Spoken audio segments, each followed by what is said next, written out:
Hello, and welcome to our first lesson on occasional services. Now, what we mean by occasional services is that we do them not occasionally, but rather to the occasion. So, the occasion of a baptism, the occasion of a wedding or a funeral, a confirmation, or an ordination.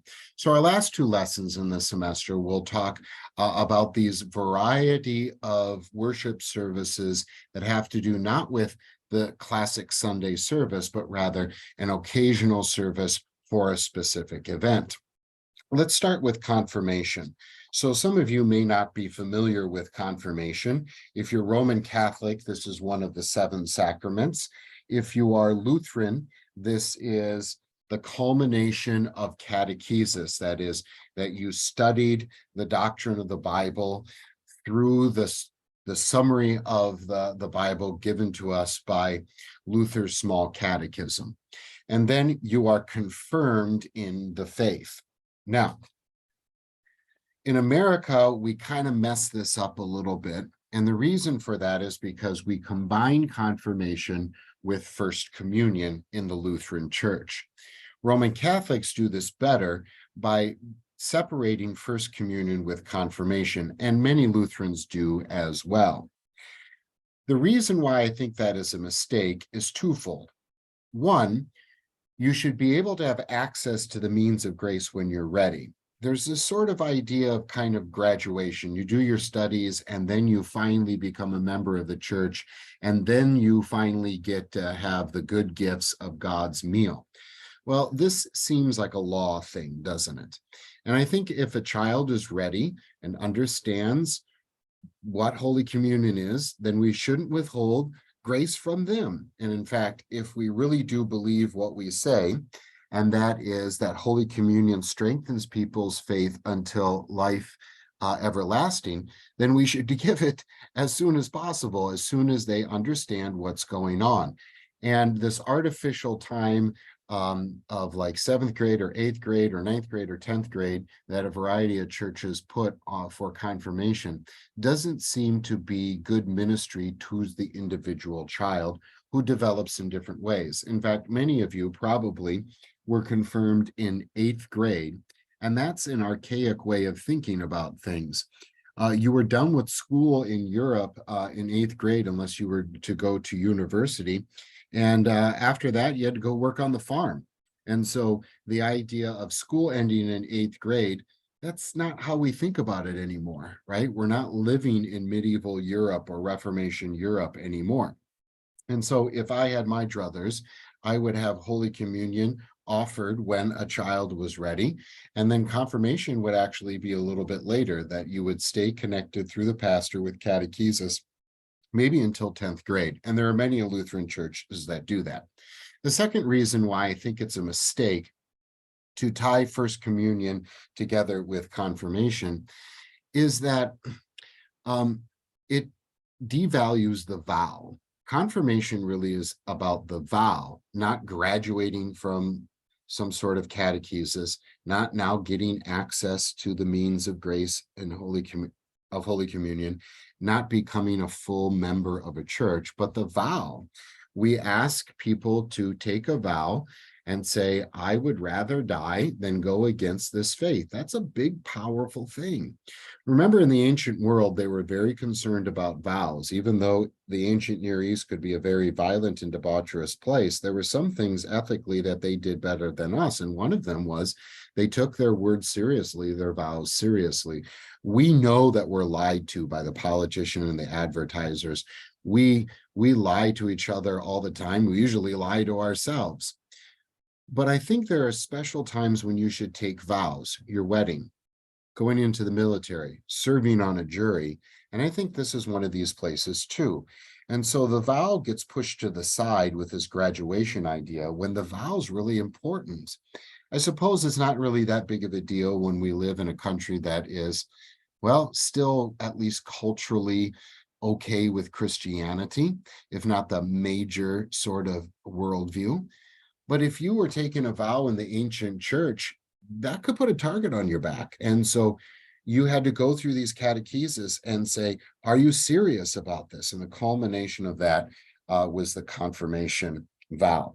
There's also many blessings that we give upon a confirmation student. Usually it's tied to having a passage that's given to an individual catechumen. And then I think that is a beautiful thing. One other thing that kind of irritates me about confirmation practices is the examination. If you're not familiar with that, a confirmation examination goes like this. The pastor teaches the kids, and then they get up on their day of confirmation before the congregation, and they are examined. And the pastor asks questions, and they have to answer correctly before they get confirmed. This is ridiculous for two reasons. Number one, that's not the history of confirmation. Especially in the Lutheran Church, Martin Luther wrote the Small Catechism because people didn't know anything about the Bible. They were really illiterate when it came to the Bible.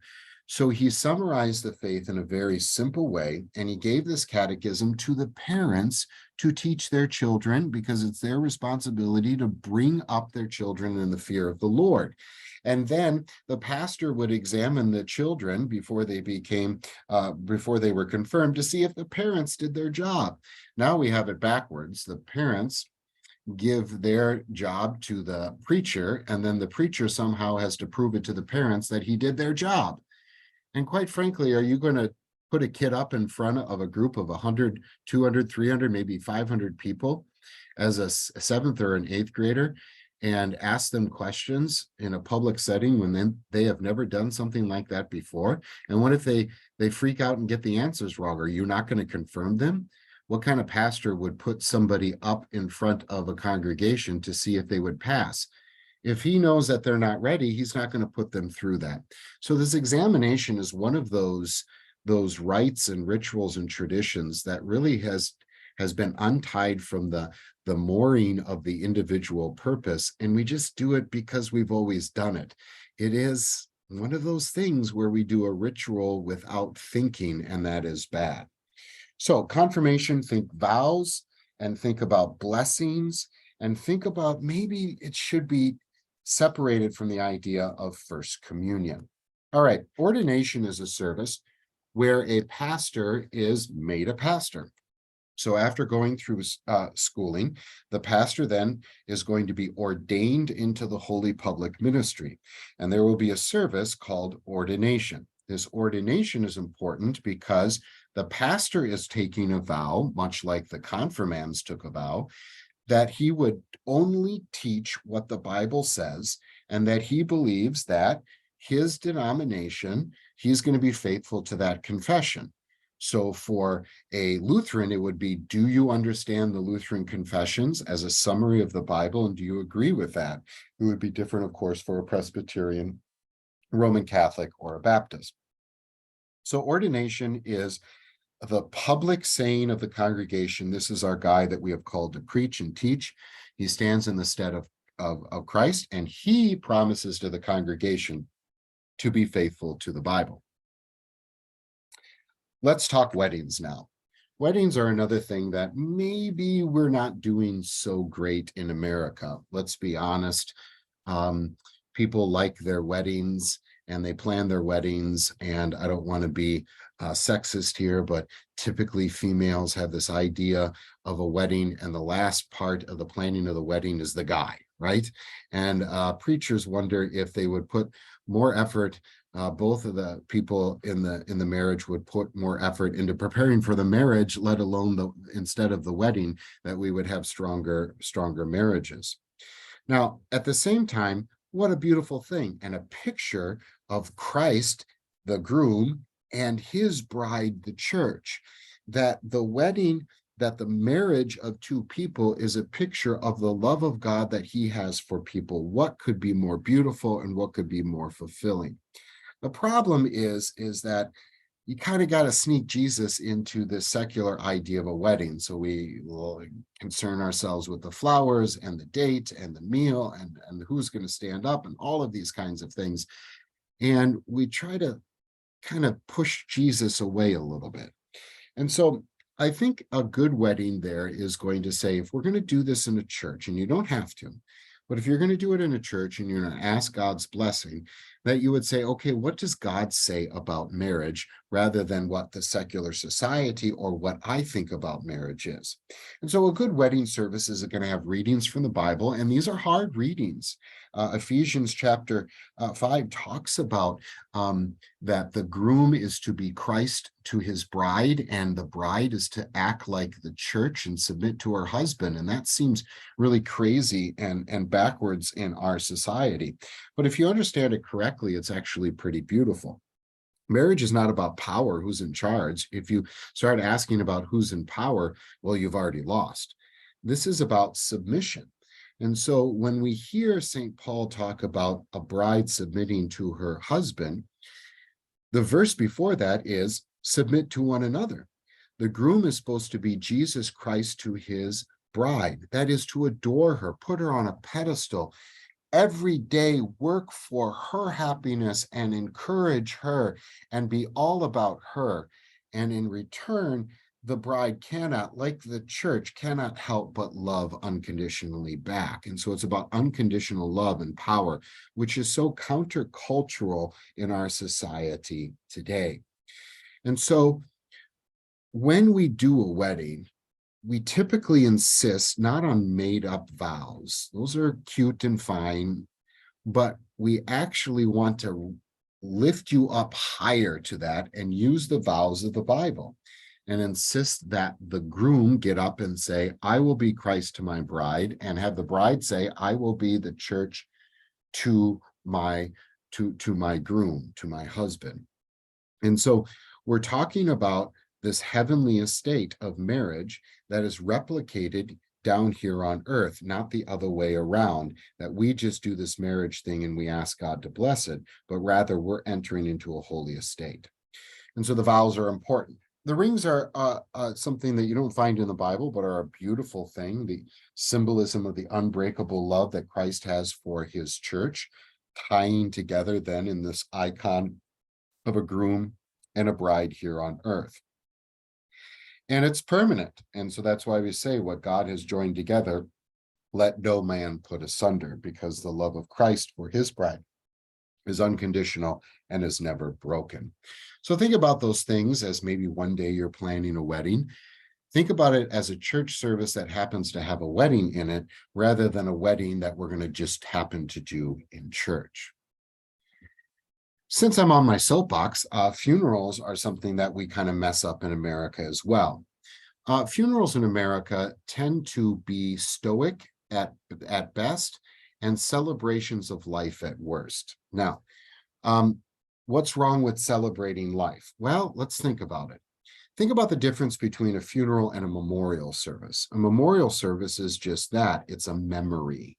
We are looking back upon something. And I think this is a win for the devil if we insist upon this being a celebration of life or a memorial service. That sort of implies that we're not going to see the person again if we're only left with memories. That's a win for the devil. He is taking our focus away from the future and the resurrection of the body to being left with just memories. And so we have all sorts of eulogies where we say, isn't it wonderful, these memories of grandma, and we tell stories about baking cookies with her or fishing with Uncle Frank or something like that. And we say silly things like Uncle Frank's fishing in heaven with Jesus. And it's all kind of fake, or this idea that you get your wings and become an angel. By the way, that's a demotion. If you become an angel, that's a demotion. A human being is higher than an angel because a human being is created in the image of God. Angels are ministering spirits to serve us. There are butlers. There are the people who are protecting us. There are security guards. We are the ones who are the kings and the queens, the princes and the princesses. So all this kind of fluff that tries to make us feel better does not really give us the baptismal confidence that St. Paul has when he talks about death and resurrection. And so instead of nice memories, instead of nice eulogies, I think our attitude should be that of St. Paul in 1 Corinthians 15, his famous resurrection chapter. There, St. Paul is emotional and he is powerful. And he says, where, O death, is your victory? Where, O death, is your sting?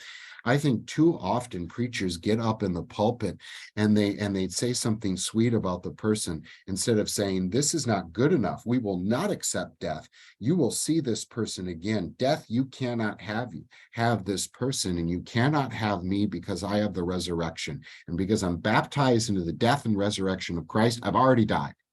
And so death cannot take me. It cannot give me fear, because I know where I am going. That's so much more powerful, so much more what the Bible says than just kind of having sweet memories and stuff like that. We've already talked about flowers in that picture. It's not just a picture, an empty ritual of something nice, but a picture of a dead seed being put into a ground and blooming as a beautiful flower. I mean, think about it. If I had a seed in my hand in front of you and I said you had to choose if that seed was dead or alive, you'd have to say dead. It does not have life in it. Maybe has the potential, but it doesn't have life. It needs something else. It needs to be buried. And so in the same way, we are going to bury in humility perishable, but we are going to be raised imperishable and full of glory. It's such a better way to talk about the death of a loved one than being left with just memories. We've already talked about the funeral pall and its symbolism. The Nunc Dimittis is usually sung, let your servant now depart. We've talked about that as well. Perfectly fitting for a funeral. The committal is a separate service where we put the body into the ground, and it's not really a body there because it's not alive, it's a corpse. And all of that symbolism of resurrection comes out in the committal. And it's a very powerful thing if it is done right. A couple other things. I'd like to talk about the family altar before we end this short lesson. This is my encouragement to you, whether you're going to be have a family or you're not going to have a family, that you have a devotional life. And for the family, there is this idea of the family altar, that literally the tradition is to actually have a small table that serves as an altar in the house. It's good to have pictures, not just of Jesus, who with the long hair that looks like a hippie, but like him on the dying on the cross, and maybe a candle there, symbolizing prayer. And I think there are real good reasons to bring the faith into the next generation, of course. And it's the responsibility of the parents to do that. And I'd like to think about every little bit counts. Even in the Berg household, believe me, we were not very good at devotions, but we try to do something that's a little bit more, and every bit counts. That you tell the stories of of the Bible to your children, and it gets them to catechesis with the congregation. Maybe the pastor or somebody else is going to teach them the catechism. Put in the Apostles' Creed, Lord's Prayer, and a blessing. And a blessing is something that we don't really understand either. A blessing, these are words of God and they have power. It's something between a magical thing and empty words. They have power. It's not a magical thing when you bless somebody, but we're asking God, and God is through us saying, I will bless children. So bless your children. Say, the Lord bless you and keep you. Don't just say prayers with them, bless them. Singing hymns, if you can, that's fantastic. That no other way hands down the faith in such a memorable way as hymns. If you're not a person who makes the sign of the cross, that's okay. This is not something that you have to do, but don't look down upon those who do. In fact, it's really a beautiful thing.